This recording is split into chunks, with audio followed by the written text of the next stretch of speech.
ಗುರುಗಳೇ ಸಾಡೆ ಸಾತಿ ಅಂದ್ರೆ ಏನು? ಅದು ಸಾಡೆ ಸಾತಿ ಎಷ್ಟು ವರ್ಷ ಇರುತ್ತೆ? ಶನಿ ಕಾಟ ಅಂತ ಹೇಳ್ತಾರೆ, ಅದು ಎಷ್ಟು ವರ್ಷ ಇರುತ್ತೆ? ಅದಕ್ಕೆ ಏನು ಪರಿಹಾರ ಪಡ್ಕೋಬೋದು ನಾವು?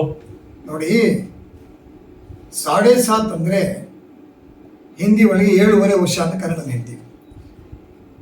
ಈ ನವಗ್ರಹಗಳಲ್ಲಿ 12 ರಾಶಿಗಳು, 12 ರಾಶಿ 27 ನಕ್ಷತ್ರ, 7 ಕೂಡಿದ್ರೆ 9. ನೋಡಿ, ಇಲ್ಲಿ ಸಂಖ್ಯಾಶಾಸ್ತ್ರ ಪ್ರಕಾರ ಅಲ್ಲೇ 9. 12 ಮೇಷದಿಂದ ಮೀನದವರೆಗೆ 12 ರಾಶಿಗಳು, 27 ನಕ್ಷತ್ರ, ಅಶ್ವಿನಿಯಿಂದ ರೇವತಿ ಕಲಾಷ್ಟಮಿ. 2 + 1 7 = 9. ನವಗ್ರಹಗಳು ನಮ್ಮ ಸಂಖ್ಯಾಶಾಸ್ತ್ರ ಪ್ರಕಾರ ಅಲ್ಲೇ ಬರುತ್ತೆ. ಆದರೆ ಇದರಲ್ಲಿ 12 ರಾಶಿಗಳಿಗೆ ಒಂದು ಸಲ ಶನೇಶ್ವರ ಬಂದರು ಅಂದರೆ 7.5 ವರ್ಷ ಇರ್ತಾರೆ. ಗಾಬರಿ ಪಡಬೇಕಾಗ್ತಿಲ್ಲ, ಗಾಬರಿ ಪಡಬೇಕಾಗುತ್ತೆ ಕೆಲವು ಸಂದರ್ಭದಲ್ಲಿ. ಸಾಡೆ ಸಾತ್ ಬಂದಾಗ ಏನಾಗ್ತದೆ, ನಾವು ಹತ್ತಿರದ ಇರ್ತಕ್ಕಂಥ ಪೌರೋಹಿತರನ್ನು ಮೀಟ್ ಮಾಡಬೇಕು. ಗುರುಗಳೇ, ಇದಕ್ಕೆ ಪರಿಹಾರ ಏನು? ಸಾಡೆ ಸಾತ್ ಅಂದ್ರೆ ಏನು? ಇದಕ್ಕೆ ಯಾವ ರೀತಿಯ ಪರಿಹಾರ ಮಾಡ್ಕೋಬೇಕು ಅಂತ ಒಬ್ಬರು ಜ್ಯೋತಿಷ್ಯ ಹತ್ರ, ಕುಲಪುರೋಹಿತರ ಹತ್ರ ಹೋದಾಗ ನಾವು ವಿವರಣೆ ಕೊಡ್ತೀವಿ. ಏನು ಸಾಡೆ ಸಾತಲ್ಲಿ ಇವಾಗ ಮೀನ ರಾಶಿ ನಡೀತಾ ಇದೆ, ಈಗಾಗಲೇ 3 ವರ್ಷ ಕಳೆದಿದೆ. ಯಾರು ಮೀನಿಂದ ಮೇಷಕ್ಕೆ ಬರುತ್ತೆ, ಆಮೇಲೆ ಋಷಭ, ಮಿಥುನ, ಕಟಕ, ಸಿಂಹ, ಕನ್ಯಾ, ತುಲಾ, ವೃಶ್ಚಿಕ, ಧನಸ್ಸು, ಮಕರ, ಕುಂಭ, ಮೀನ ಅಂತ ರೌಂಡ್ ಆಗ್ತಾ ಇರುತ್ತೆ. ಈಗ ರಾಶಿಗಳಲ್ಲಿ ಒಂದೊಂದು ರಾಶಿಗೆ ಬಂದರೆ 7 ವರ್ಷ ಇರುತ್ತೆ. ಒಬ್ಬ ಮನುಷ್ಯನಿಗೆ 100 ವರ್ಷ ಆಯಸ್ಸಂತಿದ್ದರೆ ಜೀವನದಲ್ಲಿ ಒಂದೇ ಸಲ ಬರೋದು ಸಾಡೆ ಸಾತ್. ಸಾಮಾನ್ಯವಾಗಿ ಅಷ್ಟಮ ಶನಿ, 8ನೇ ಮನೆ ಶನಿ, ಪಂಚಮ ಶನಿ, 5ನೇ ಮನೆ ಶನಿ, ಅರ್ಧಾಷ್ಟಮ ಶನಿ, 4ನೇ ಮನೆ ಶನಿ ಅಂತ ಹೇಳ್ತೀವಿ. ಅದನ್ನು ಸಪ್ತಮ ಶನಿ ಇವೆಲ್ಲ ಬರುತ್ತದೆ. ಅದರಲ್ಲಿ ಅಷ್ಟಮ, ಪಂಚಮ, ಅರ್ಧಾಷ್ಟಮ, ಜನ್ಮ, 2ನೇ ಮನೆ ಶನಿ ಭಾರಿ ಡೇಂಜರ್ಸ್. ಅದರಲ್ಲಿ ಸಾಡೆ ಸಾತ್ ಇದ್ರೂ ಡೇಂಜರ್. ಅದಕ್ಕೆ ಪರಿಹಾರ ಏನು? ಎಲ್ಲಕ್ಕೂ ಭಗವಂತ ಕೊಡ್ತಿರ್ತಾರೆ. ಅದಕ್ಕೆ ಅತ್ಯಂತ ಶೀಘ್ರವಾಗಿ ವರ್ಷಕ್ಕೊಂದು ಒಂದು ಬಾರಿಯಾಗಿ ನವಗ್ರಹ ಶಾಂತಿ ಮಾಡಬೇಕು. ಮನೆಯೊಳಗೆ ಮಾಡಬೇಕು, ದೇವಾಲಯದಲ್ಲಿ ಮಾಡೋದಲ್ಲ. ಮನೆಗಳಲ್ಲಿ ನವಗ್ರಹ ಶಾಂತಿಯನ್ನು ಮಾಡಿ ಪೌರೋಹಿತರನ್ನ ಕರೆಸಿ, ಯಾರು ಗ್ರಹದೋಷ ನಿವಾರಣೆ ಆಗಿದೆ ಅವ್ರ ಕೈಲೇ ಗ್ರಹದೋಷ ನಿವಾರಣೆ ಆಗಿರೋ ಕೈಲಿ ಪೂಜೆ ಮಾಡಿಸಿ, ಅವರಿಗೆ ದಾನಾದಿಗಳನ್ನು ಕೊಟ್ಟು, ನವಗ್ರಹ ದಾನವನ್ನು ಕೊಟ್ಟು, ಭಗವಂತ ಅವ್ರ ಮನಸ್ಸಿಗೆ ಎಷ್ಟು ದಕ್ಷಿಣ ತಾಂಬೂಲ ಕೊಡ್ತಾನೆ ಕೊಟ್ಟು ಅವ್ರಿಗೆ ನಮಸ್ಕಾರ ಮಾಡಿದರೆ ಆ ವರ್ಷದ ದೋಷ ನಿವಾರಣೆ ಆಗುತ್ತೆ. ಹೀಗೆ 7 ವರ್ಷಗಳ ಪ್ರಕಾರವಾಗಿ ಅವರು ಶಾಂತಿ ಮಾಡಿಸ್ಕೊಬೇಕು. 7 ವರ್ಷ ನಂತರ ಅವ್ರು ಮಾಡಿಸ್ಕೊಬೇಕಾಗ್ತಿಲ್ಲ. ಇನ್ನು 6 ತಿಂಗಳು ಒಳ್ಳೆಯ ಶನೇಶ್ವರ ಬಿಟ್ಟು ಹೋಗೋ ಕಾಲದಲ್ಲಿ ಒಳ್ಳೆಯ ಫಲವನ್ನು ಕೊಡ್ತಾರಂತೆ. ಸಾಮಾನ್ಯವಾಗಿ ನಾವು ಈ ರಾಜರ ಕಥೆ ಕೇಳಿದ್ದೀವಿ. ಹರಿಶ್ಚಂದ್ರ, ಸತ್ಯವ್ರತ, ರಾಜಾ ವಿಕ್ರಮ, ರಾಮ, ಲಕ್ಷ್ಮಣ ಅವರೆಲ್ಲ ಕಾಣ್ಬೋದು, ಅನೇಕ ಕಷ್ಟಗಳು ಅನುಭವಿಸಿದ್ರು. 4 ಸಂವತ್ಸರಗಳು ಎಲ್ಲರೂ ಹರಿಶ್ಚಂದ್ರ ಅವರ ಸ್ಮಶಾನ ಕಾಯ್ದಂಥ ಕಥೆಗಳೆಲ್ಲ ನಾವು ಮಾಧ್ಯಮ ನೋಡಿ ಕಥೆಗಳು ಕೇಳಿದ್ದೀವಿ. ರಾಮಾಯಣ ಮಹಾಭಾರತದಲ್ಲೆಲ್ಲ. ಎದಕ್ಕೆ ಅವ್ರಿಗೂ ಕೂಡ ಗ್ರಹಗತಿಗಳು ಸರಿ ಇಲ್ದಿದ್ದಾಗ ವನವಾಸ ಮಾಡಬೇಕಾಯಿತು. ಇದಕ್ಕೆಲ್ಲ ಕಾರಣ ನವಗ್ರಹಗಳು. ನವಗ್ರಹದಲ್ಲೇ ನಾವು ಕಂಟ್ರೋಲ್ ಇರ್ತಕ್ಕಂಥದ್ದು ಮನುಷ್ಯ, ಯಾವ ಮನುಷ್ಯನೇ ಆಗಿರಲಿ.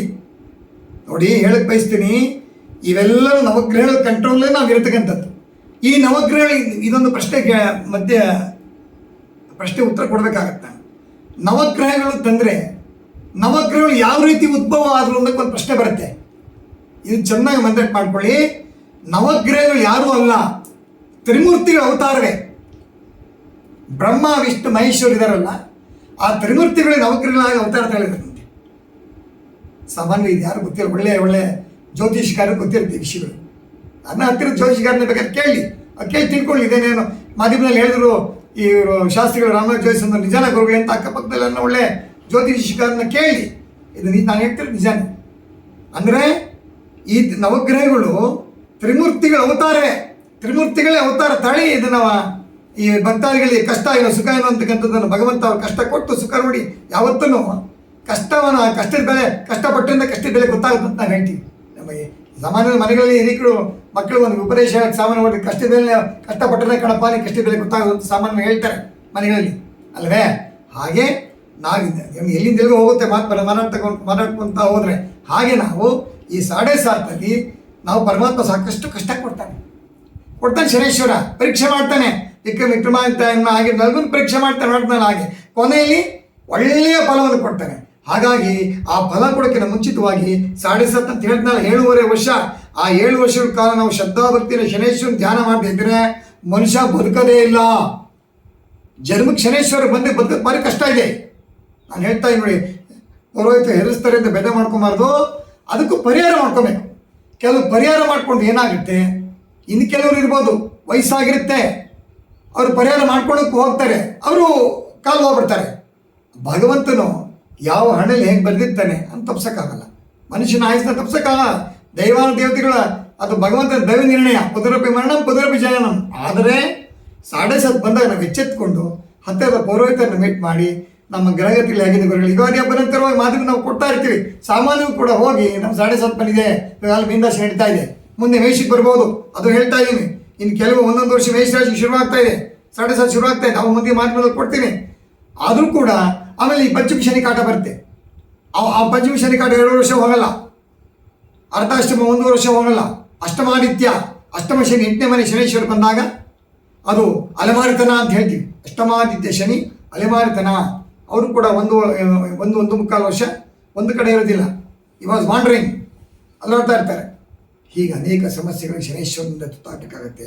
ನಾನು ಮತ್ತೊಂದು ಬಾರಿ ಹೇಳ್ತಾ ಇದ್ದೀನಿ, ಇದಕ್ಕೆ ಪರಿಹಾರ ಏನಪ್ಪ ಅಂದರೆ, ಪರಿಹಾರ ಶಿವನನ್ನು ಧ್ಯಾನ ಮಾಡಬೇಕು, ನರಸಿಂಹದೇವನ ಧ್ಯಾನ ಮಾಡಬೇಕು, ಆಂಜನೇಯನ ಧ್ಯಾನ ಮಾಡಬೇಕು, ಶನೇಶ್ವರನ ಧ್ಯಾನ ಮಾಡಬೇಕು. ಹತ್ತಿರದ ಪೌರೋಹಿತನ ಕರೆದು ಒಂದು ನವಗ್ರಹ ಶಾಂತಿಯನ್ನು ಮಾಡಿಸ್ಕೊಂಡ್ರೆ ತಕ್ಷಣ ಪರಿಹಾರ ಆಗುತ್ತೆ. ಇಲ್ಲ ಗುರುಗಳೇ, ನಮಗೆ ಪೌರೋಹಿತ ಕಳಿಸಿ ಮಾಡ್ಸೋಕ್ಕೆ ನಮಗಷ್ಟು ಶಕ್ತಿ ಇಲ್ಲ, ಸಮಸ್ಯೆಗಳಿವೆ ಅಂದರೆ ದೇವಸ್ಥಾನಕ್ಕೆ ಹೋಗಿ ಆಂಜನೇಯನ ಧ್ಯಾನ ಮಾಡಿ, ರುದ್ರದೇವರನ್ನ ಪ್ರಣಾಮ ಮಾಡಿ, ಶಿವನನ್ನು ಧ್ಯಾನ ಮಾಡಿ, ನರಸಿಂಹದೇವರನ್ನ ಮಂಗಳವಾರ ಧ್ಯಾನ ಮಾಡಿ, ಶನಿವಾರ ಆಂಜನೇಯನ ಶನೇಶ್ವರನ ಧ್ಯಾನ ಮಾಡಿ, ಸಾಕಿನೇನು ಬೇಡ. ಮಂಗಳವಾರ ನರಸಿಂಹದೇವರ ಪ್ರಾರ್ಥನೆ ಮಾಡ್ಕೊಳ್ಳಿ, ಎಲ್ಲವೂ ಕೂಡ ಪರಿಹಾರ ಆಗಿ ಸುಭಿಕ್ಷವಾಗಿರ್ಬೋದು ಅಂತ ಹೇಳಕ್ಕೆ ನಾನು ಬಯಸ್ತೀನಿ ಸರ್.